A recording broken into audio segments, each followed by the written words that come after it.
है ना? ज्ञान तो कितना आसान है, लेकिन इसको कितना कठिन बना दिया गया है। सरल कितना है, सत न कोई दे सकता है, न कोई छीन सकता है। सिर्फ इतना होता है कि जिसको जानकारी है, वो साधक को सिर्फ इशारा मात्र कर देता है, उसको समझा देता है इशारों में कि देखो भैया ये सत्य है, ये आप ही के पास है, उसको ग्रहण कर लो। कितने समझाने के बाद में भी ग्रहण नहीं करते। तो देखिए हमारे पास ये जितनी भी चीज़ें हैं आपकी है ना, आपके पास ही है ना। हमने तो कुछ दिया नहीं आप लोगों को, कुछ भी नहीं दिया। जो कुछ था आपका ही था, आपके पास ही था, आप में ही था। हमने तो सिर्फ एक उँगली से इशारा कर दिया कि भैया ये देखो। आप लोगों में काबिलियत थी, आप लोगों ने उधर झाँक लिया, आपको दिखाई देने लगा। बस गुरु कोई भी होगा जो हमारी आँखों के अंदर एक पर्दा पड़ा होता है, उस पर्दे को हटाकर ज्ञान रूपी सुरमा लगा देता है, आँखों से दिखाई देने लग जाता है। जो अज्ञान के पर्दे को हटाता है और ज्ञान रूपी सुरमा लगा देता है, और ना कुछ देता है, ना लेता है। हमने आप लोगों को कुछ नहीं दिया, कुछ भी हमारी हैसियत नहीं, हमारी कोई औकात नहीं है। जो कुछ है सब आपका ही है। जो कुछ दिया सब प्रभु ने ही दिया है, सब प्रभु का है। हाँ, इतना ज़रूर कह सकता हूँ कि उन परमात्मा ने सिर्फ मीडिएटर बना दिया, एक निमित्त कारण बना दिया है। उस निमित्त कारण से उचित तो यही होगा आप परमात्मा की तरफ ध्याएँ, हमारी तरफ ना को करें तो ज़्यादा उचित रहेगा। मूल कारण तो परमात्मा ही है ना, परमात्मा आपके साथ है, परमात्मा के साथ एक हो जाओ,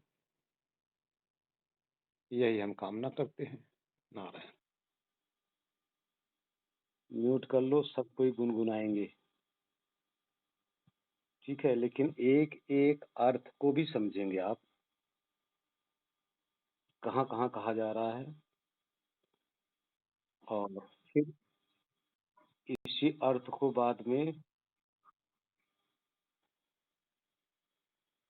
भजन है कबीर साहब का, उन्होंने आत्मा के लिए कहा है,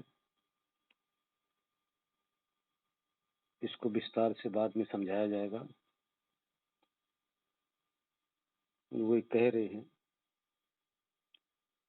मोर हीरा हेराय गयो कचरे में, मोर हीरा हेराय गयो कचरे में, कचरे में हो, कचरे में देखो हीरा खोवाई रहो कचरे में, मोर हीरा हेराय गयो कचरे में। इस हीरा को कोई पूरब तो कोई पश्चिम खोजे, कोई पूरब तो कोई पश्चिम खोजे, कोई पानी कोई पत्थरे में, कोई पानी कोई पत्थरे में, हीरा हेराय रहो कचरे में, मोर हीरा हेराय गयो कचरे में।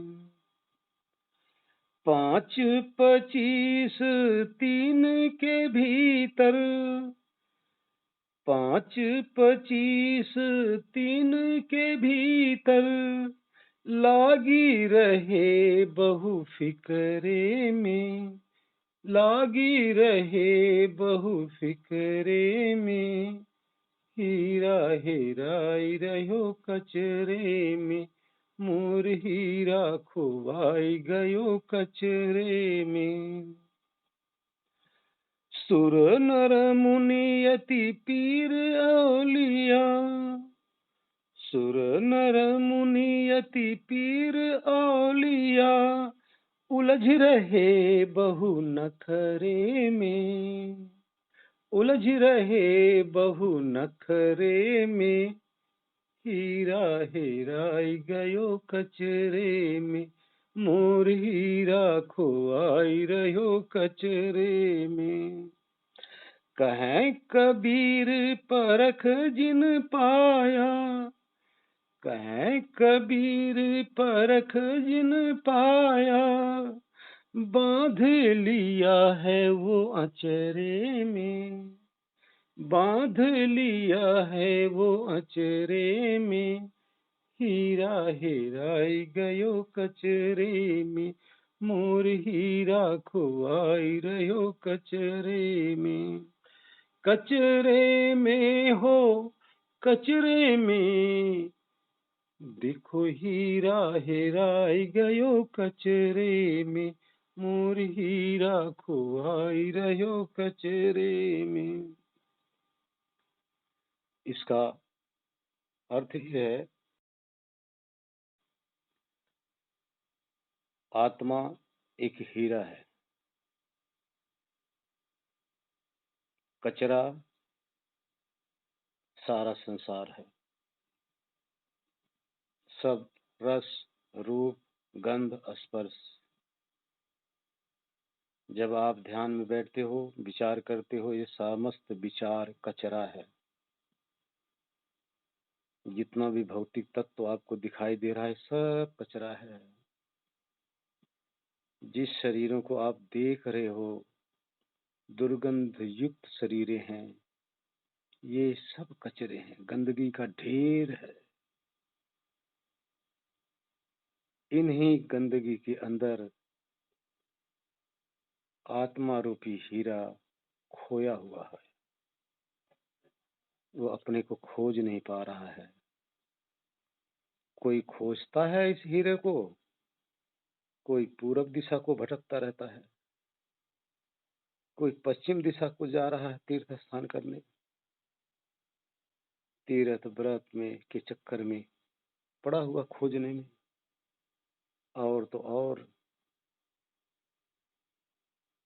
कोई गंगा किनारे, कोई संगम किनारे, कोई नदी किनारे, कहीं न कहीं जाकर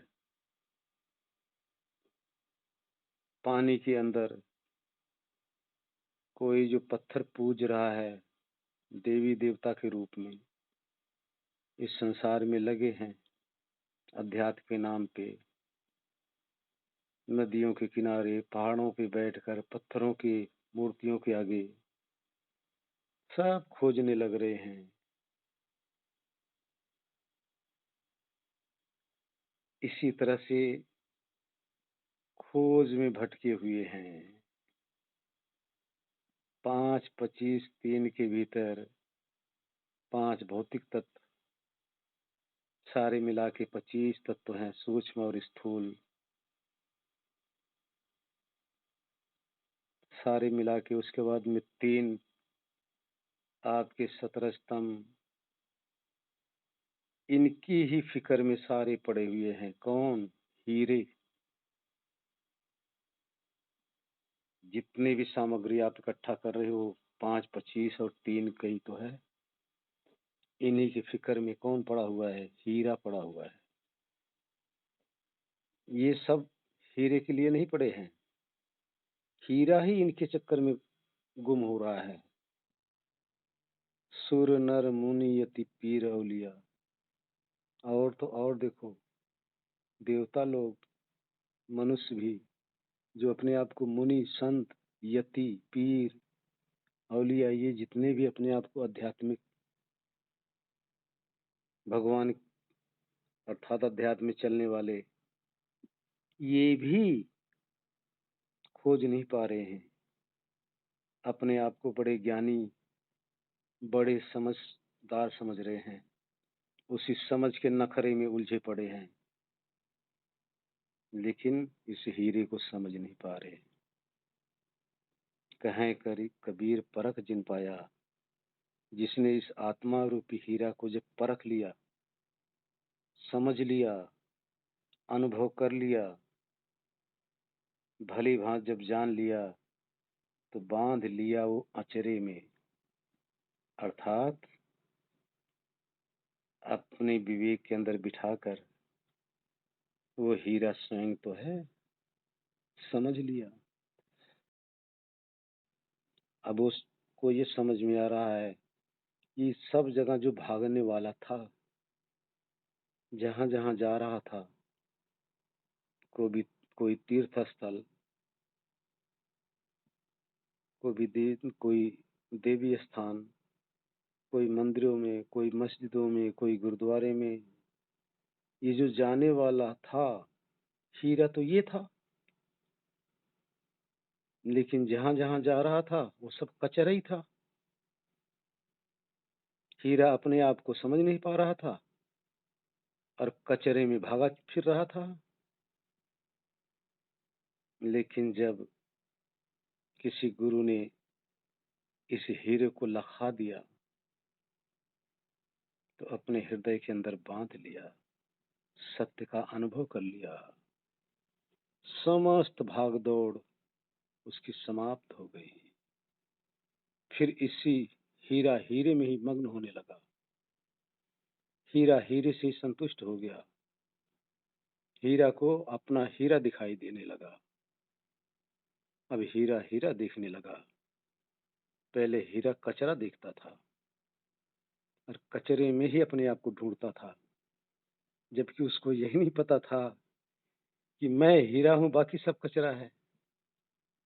जब उसके परख में आ गया, तो अपने आप को हीरा, बाकी सबको कचरा समझने लगा। उससे पहले उसकी दृष्टि क्या थी? अपने आप को कचरा समझता था, बाकी सबको हीरा समझता था। तभी तो भागा फिरता था, लेकिन कभी खोज नहीं पाया। खोजते खोजते जुग बीत गए, कई जन्म बीत गए, खोज नहीं पाया। लेकिन किसी तत्वदर्शी की जब शरण में गया, तो तत्वदर्शी ने हीरे को हीरा लखा दिया। अब हीरा अपने में मस्त हो गया, संतुष्ट हो गया, मग्न हो गया। उसकी खोज ही समाप्त हो गई। अब खोजेगा किसको? खोजने वाला ही तो खोज रहा था ना। उसको समझ में आ गई, शांत होकर ठहर गया। मंजिल मिल गई। पहले रास्ते में भटक रहा था, अब मंजिल में बैठकर शांत होकर निमग्न हो गया। सारी जीवन भर की, जन्म जन्मांतर की सारी भाग दौड़ समाप्त। स्वयं में ठहर गया, मग्न हो गया। नारायण। कहाँ जाना है? जाना आना तो दूसरे में होता भाई। सारी खोज खत्म, सारी दौड़ खत्म, मंजिल मिल गई ना। कितना आसान था।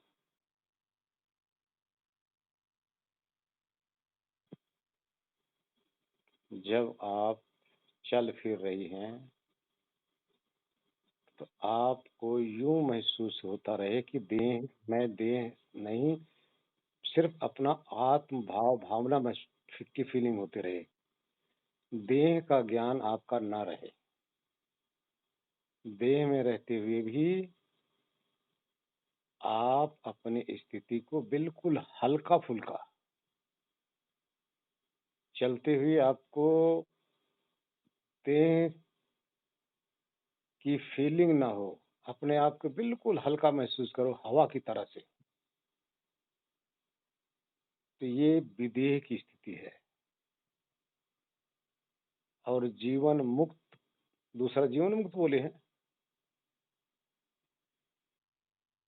हाँ, जीवन का मुक्त का अर्थ है कि इस स्थिति में जब आप चलते रहते हैं, तो जीवन का अर्थ होता है